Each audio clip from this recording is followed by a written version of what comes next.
Well, good afternoon. Welcome to the city of Stow. Really appreciate all that can make it and all that are watching. Uh, I know everybody is very excited for this Route 91 project, including even our businesses. And a lot of times, businesses don't like to see this type of traffic issue. But again, Route 91 is more than due to be redone. We are very dedicated, though, also to communicating to our residents in a timely fashion, and most importantly, to our businesses. They are the lifeblood of our community. So again, we wanted to also have a meeting today for any interested parties. And this meeting doesn't end here today, no matter what time it ends. Jim McCleary, our lead engineer on this project, and Mike Jones, who is our city engineer, and as well as the rest of their staff, are very dedicated with the same mission in mind to communicate with you, make sure that any problems are actually resolved very quickly. Again, this is a very important project to us, but also too, as far as that's concerned, we know it's important to you and the businesses. So with that being said, Jim, who is up next? You? Uh, we're going to introduce the Carvo Company's president, Yanni Carvanides. Oh, sorry. Thanks for having us today. I think this is a great idea, just to be transparent and to get everybody on the same page. Can't be thankful enough with the city and the engineering staff working together with us to try our absolute best on both sides to get this project up and off the ground as soon as we did, and just on an ongoing basis. If it wasn't for the city being, being open and treating this project as a team, because we're one big team here. This project wouldn't even be off the ground now. With the lead times and materials and the submittal process, things just take a long time, and we know that this road needs done yesterday. And I drive it every day. I live in Talmadge. I got family that lives in Hudson. So do I take 91? Do I go Route 8? Do I take 91? So I usually take Route 8 just because 91 is so bad. So hopefully here towards the fall, I switch that and say, let's go 91. It'll be nice and brand new. So this is a very important project to us. I was heavily involved in the bidding process. We're very thankful for the opportunity to be working in our hometown, the city of Stow. We're going to try our absolute best to do what we can and work safe first and foremost, and to minimize any delays and try and work with the people as best as we can, but at the same time also try and continue to get the job done. I brought Jeremy Basil, who is our lead project supervisor, and then Drew Cross, who is assistant project manager. And they also know how important it is because they literally report to me almost every day, and we just want to make sure that things are going well. And for an example, we were working on a schedule, and they brought it to me. I said, that's not going to work. That's not going to work. We have to figure out a way how we can put more people to work and do things simultaneously so we can, again, minimize what's going on. So we're here to answer any questions, any concerns, and talk about the project. But again, just very thankful for the opportunity, and we're very excited to be working, I don't know, like 1 minute from our office, which is nice. Usually you got to drive a while. So we're just excited overall, and I'll turn it over to whomever else would like to speak. Thank you, Yanni. Yes, their company moved to Stow about 20 years ago, and they've done 4 or 5 projects for the city of Stow over that time period, this being the biggest project. This project was bid at about $12.8 million. Work that's going to be completed on the State Route 91 project. First, I would like to thank Mayor Probonic, Chief of Staff Nick Wren, and the Stow City Council. Without them, these projects would not be possible. And I'd also like to acknowledge the Carvo companies, ODOT, AMATs, and many city departments, as these projects are truly a joint effort from all the departments here at the city and the outside agencies. What we are looking to complete over the next 18 months is all the curb and gutter that was put in the 60s and 70s will be replaced. And that will be replaced with type 6 curb, straight up and down curb. The bike and hike connectivity will take place, and there'll be an access point just north of Fish Creek Road to access the bike trail, so you don't have to go over to Soul Boulevard or over to Norton Road. There'll be sidewalk network enhancements, so we have the connectivity. All ADA ramps will be brought up to standards. The roadway will be resurfaced, repaved, restriped. All the traffic signals from 91 and 59 to Norton Road will be upgraded, with many of them being replaced. Some of the equipment is 25, 30 years old. The safety enhancements throughout the project with new signing, with new improvements is a very important step. And all these storm sewers that, again, were catch basins that were put in the 60s and 70s that have deteriorated, been rebuilt by our street department at least once. They are going to be replaced with brand new catch basins and manholes.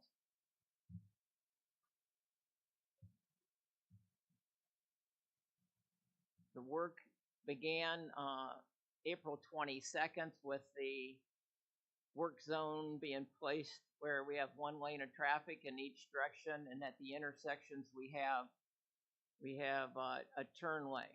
So far, the traffic has been able to accommodate the maintenance of traffic, and the completion date is the fall of 2026. Project will start at basically from the Southern Corporation limit, Monroe Falls, continue all the way through the city to Norton Road and Hudson.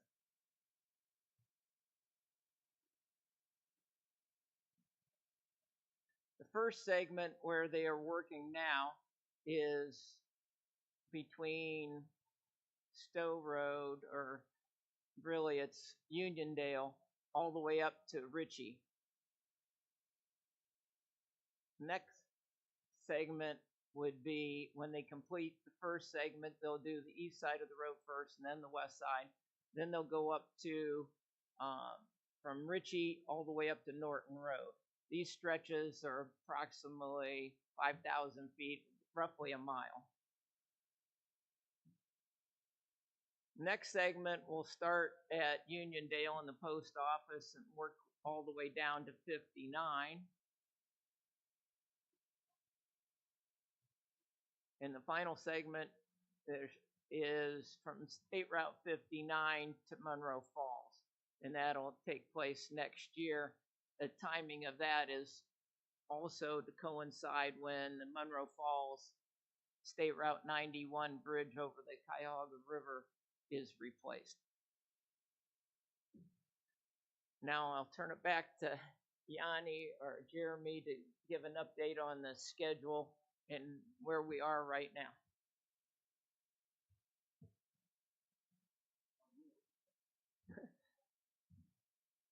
So the schedule, we're looking to be done with phase 1, section 1, by, shows July 24th, but it's probably going to be sooner. All depends on people and my structures, but I'm looking to be done sooner. And the work that's been done now, we ripped out the curb and gutter, and we're putting under drain in, going down the east side, and putting our aggregate base in, ripped out aprons, should be slipping curb next week. So this side's I think is moving along just fine. And once we get that done, then we'll mill the road, then pave that side possibly, and then flip traffic to the west side.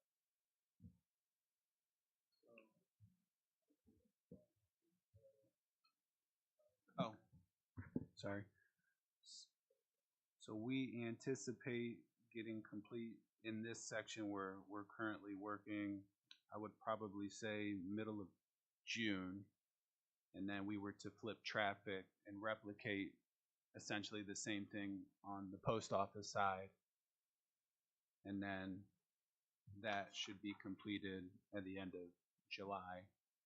So plus or minus August 1st, hopefully this section on both sides has brand new asphalt, nice striping, and then get everything landscaped and whatnot, and then continue to work further north. And the goal is really to take care of the worst pavement, and that's pretty much why we started where we started, and we wanted to get to I think it's Norton, right? Norton. And the goal is to get to Norton this year, and then next year start on pretty much where we started this year and heading south. I'd like to add that during this time, there'll also be a subcontractor called Cornerstone Electric. They just recently did the Graham Fish Creek project for us, and they will be doing traffic signals. Now, the traffic signal, they have to do test holes immediately, and so that'll be in the month of May. And then after the test holes, traffic control equipment still takes 6 months to come in. So the actual signal poles and mast arms and cabinets and things like that won't show up until at the earliest around, I'm guessing, Thanksgiving. And so there'll be a contractor that'll be working somewhere between Norton and all the way down to Beach in 91. And they will be outside of that zone, but they'll have smaller zones set up for test holes, and then they will come back when the equipment arrives.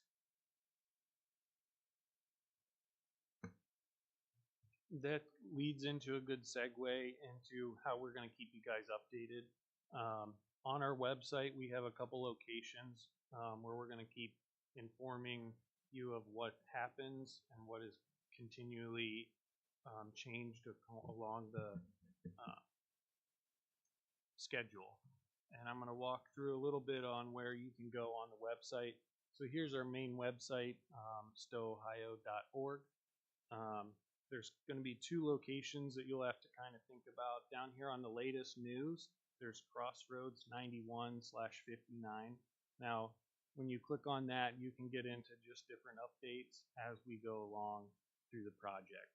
I know we're going to try to keep those updated every week. It may be 2 weeks if it's very similar. It may be every 2 days if there's more going on. The second portion under departments, and then over on the left hand side here is building and engineering. You click on that, and then down on the left there's Crossroads 91 and 59. When you click on there, there will also be updates. This will bring you to a link for the previous updates, which will be more of like a forum page. And then there's also a little interactive map. This map will kind of show where they're at, where they have zones set up, and we're going to update these on a weekly basis as well. So this is, you can zoom in and zoom out as you need if you have a specific area that you're looking for. The maroon color indicates that they are actively working in that zone. The gold color is where they have their zone set up. So the maroon, you may see trucks entering and exiting the zones, and the maroon, or in the gold color, you'll be some delays in traffic just because of the lane shifts. And if anyone has any more questions on that or needs me to walk through a little bit slower, I can definitely do that. And I can definitely send some links out if you guys would like that.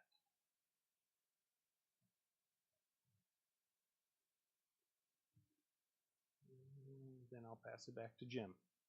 Yeah, before we move on to questions, want to update the State Route 59 signal project. Contractors Param Electric Company, and they are currently working on their test holes. Their job was bid out a week before this job, and they also have to do the test holes. They're finishing up test holes this week at the Meyer driveway, Marsh Road, and Fish Creek Road. After that, they'll have at least 3 months before anything will come in that they can start putting in foundations.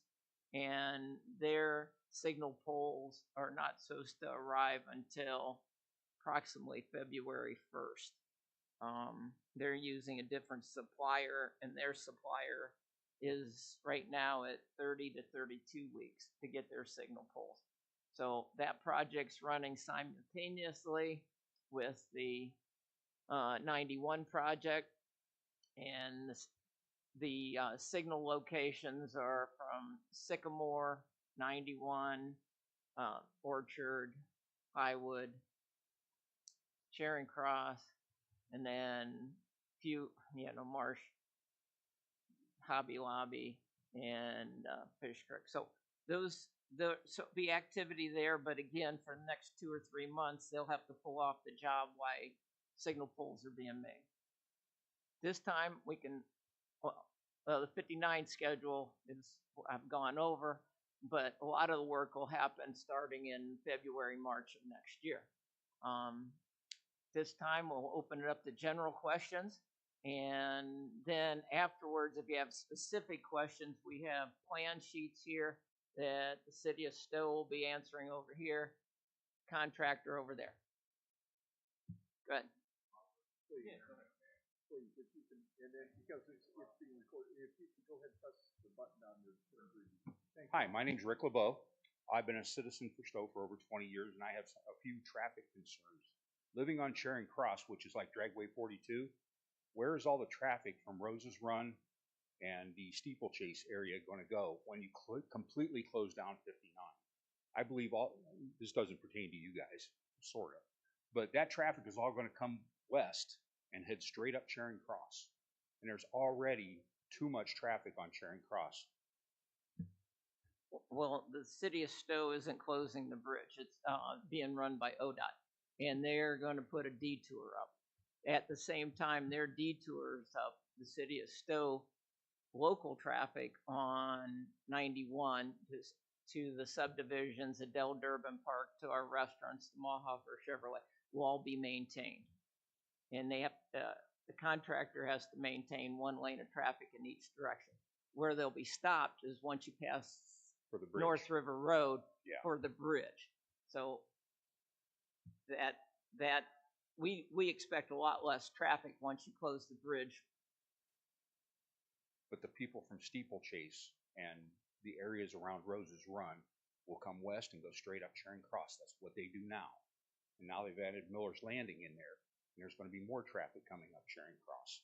And like I said, it's like Dragway 42. I have personally witnessed 3 accidents right in front of my house. And I just feel that by closing all that off at the same time, even though they're planning on leaving 1 lane open, that traffic, people will just avoid that and come straight up Charing Cross. And I would just like to see a little bit more police presence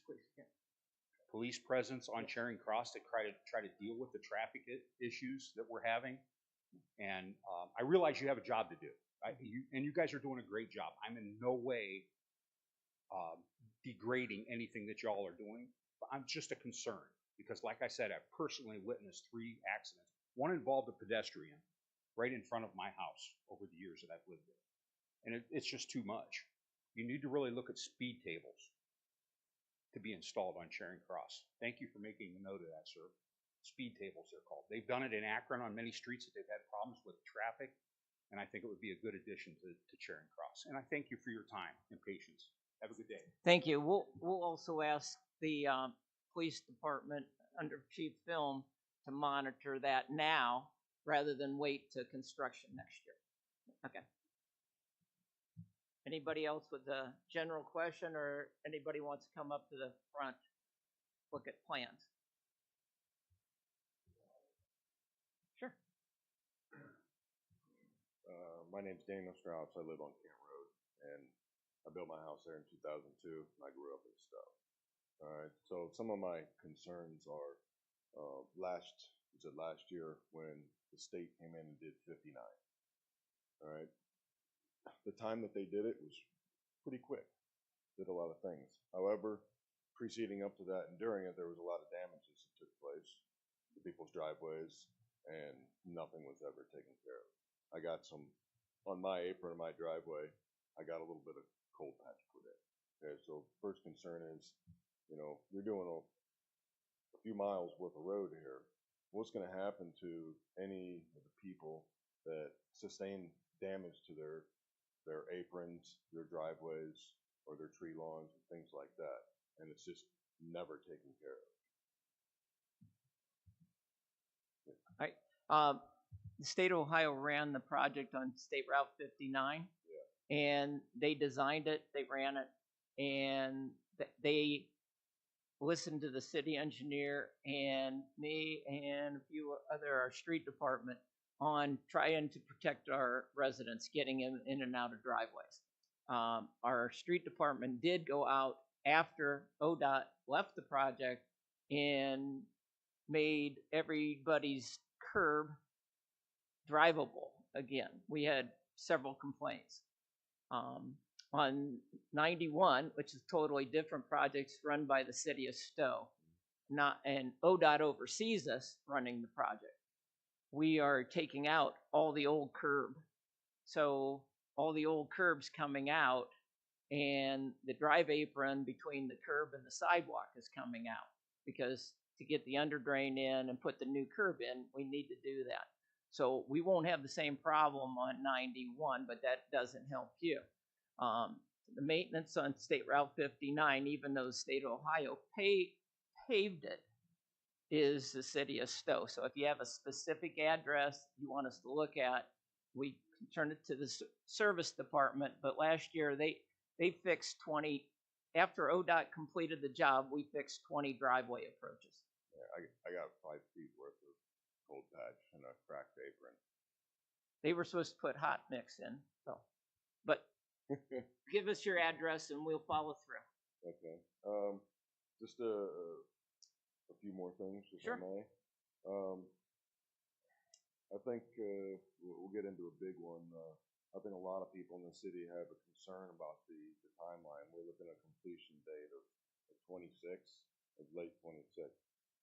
Everybody knows, and this always a long-running joke, how long construction takes all the time. All right. I mean, why? Everybody wants to know, why can't it be completed faster? What's the root cause? Is it just manpower, or is it, it's the same amount of work that's going to be done? So it can't be money. Or is it certain times, like we only want to work between 7 a.m. and 8 p.m. or something like that.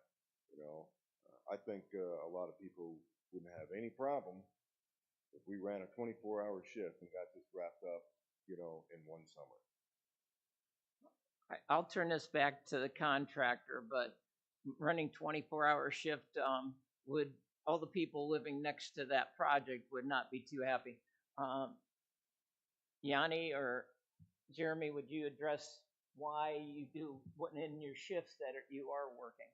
Yeah, so first and foremost, we don't want to be out there any longer than what is needed and anticipated with what work is being let out to bid. I mean, there is a lot of work on this project, and a lot of things that just driving by, we kind of just look past, but there's a lot of intricacies that need to get done that unfortunately take quite a bit of time. I'm with you. If we can get the project done faster, or things are getting done better than we had anticipated, that's a win. And that's why we're working to try and figure out, what else we can do. Remember one of my first comments I made about schedule, what things we can do to get more activities going on at the same time, so we can try and minimize the Well, inconvenience there. yeah, with that, with your activities at the same time, that's Yeah. great. I mean, Yeah.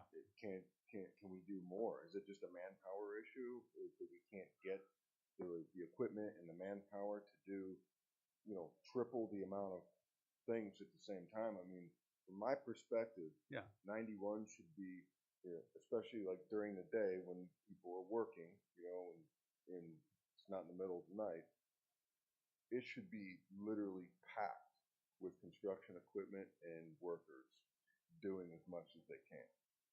I can appreciate that. I think the first thing people want to do is just throw labor at things that need done, and that doesn't necessarily mean it's going to get done faster. In fact, there's a lot of case studies that the more hours you work, the less productive you actually are. It's pretty unique. I've been reading about it. So again, there's a sequence of things that have to be done before the next sequence can happen, and it's all schedule related. I assure you, we're going to do everything we can to try and do this as fast as we can. But like I said, if the city of Stow wasn't so cooperative, we wouldn't even be out here right now. So we're actually doing things on a rolling basis just to try and get some things done, because there's a completion next year, and that August date's going to be here before you know it. And a lot of the activities cannot be done during the winter, So we're aware of what needs to be done, and I can assure you we're going to do whatever we can to try and, get it done as fast as we can. All right.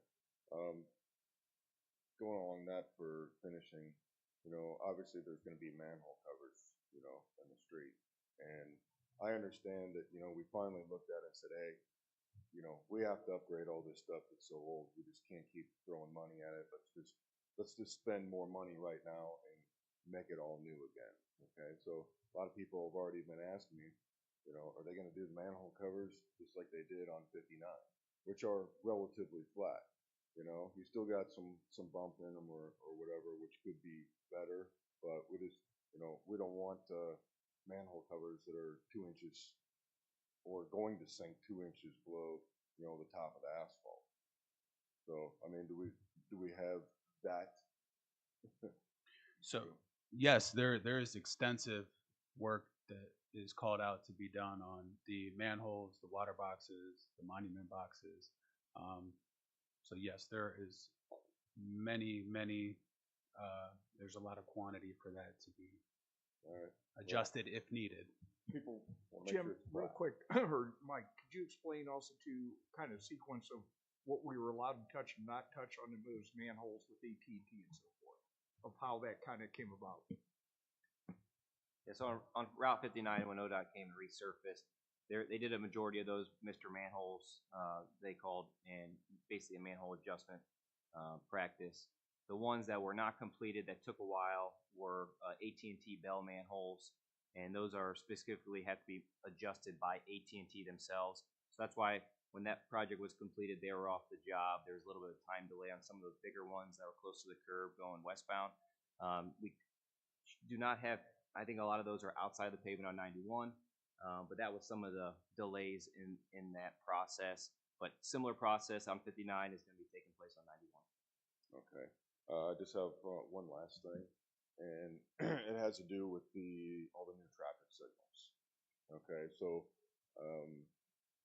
we don't know, or I don't know, what is the specific budget for the signals, the money that's being put into that, and really, why are we doing it? If we have signals that work now, what's the upgrade?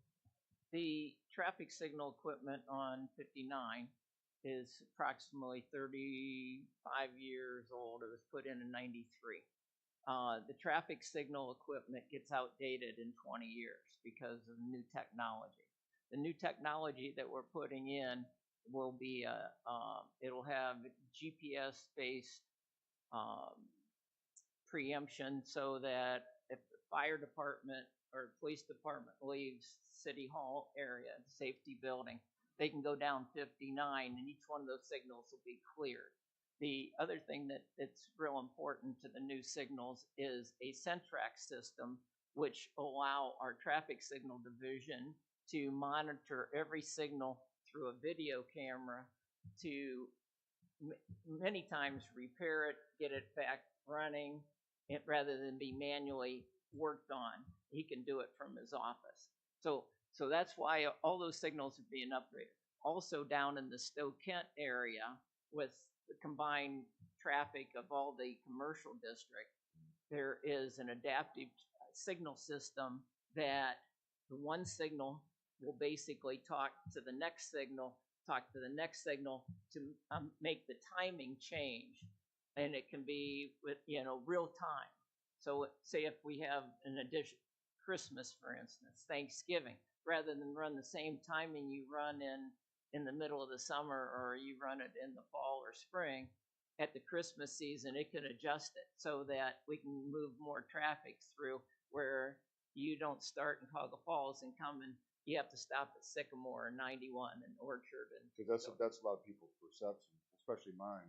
When I'm going to work at 4 o'clock in the morning, going up 91, and there's zero traffic, and I'm looking at green lights, and when I get to them, they're turning red.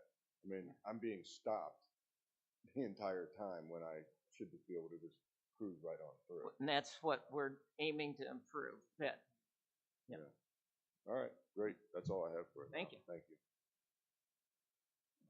Please make sure also too that you give them your address so we can take a look at what you were talking about. There's a sign-in sheet over there. Yeah, make sure that you get with one of these gentlemen. Thanks. What does the bike and hike connector look like, and what were the drivers behind your plan for the connector? The connector, I take it that you're talking about the connector at Fish Creek Road? Yes, I'm sorry, I should have been more clear about that. Yeah, the new one that you're putting up there on Fish Creek. Yes. Okay, that one is going to be, it's going to be basically a stairway that has a center trough similar to the ones that were used in Kent, if you've been over to the Kent one. And that continues the whatever trail Kent has that starts over by the southeast corner of Stow where the Metro Parks has. And if you take it into Kent, it allows you to come up over and on Kent Road and then takes you back down. It'll be very similar to that. And then also, both sides of the street on State Route 91 will have sidewalk. And so, and all the traffic signals will have upgraded traffic pedestrian crosswalks.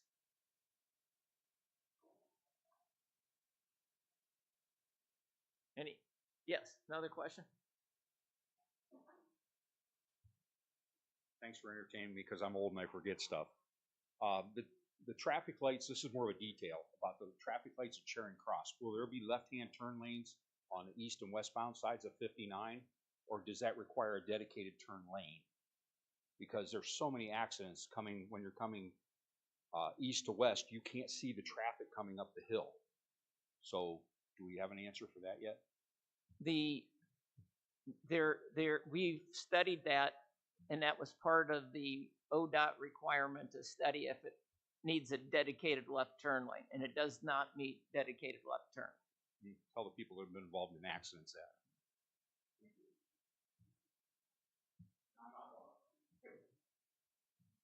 Any other questions? And if anybody wants to come up, we'll have a set of plans over here and a set of plans over there. If you have more questions, you can contact engineering, and we will end this meeting unless somebody else wants to come up. Thank you all for attending. Thank you.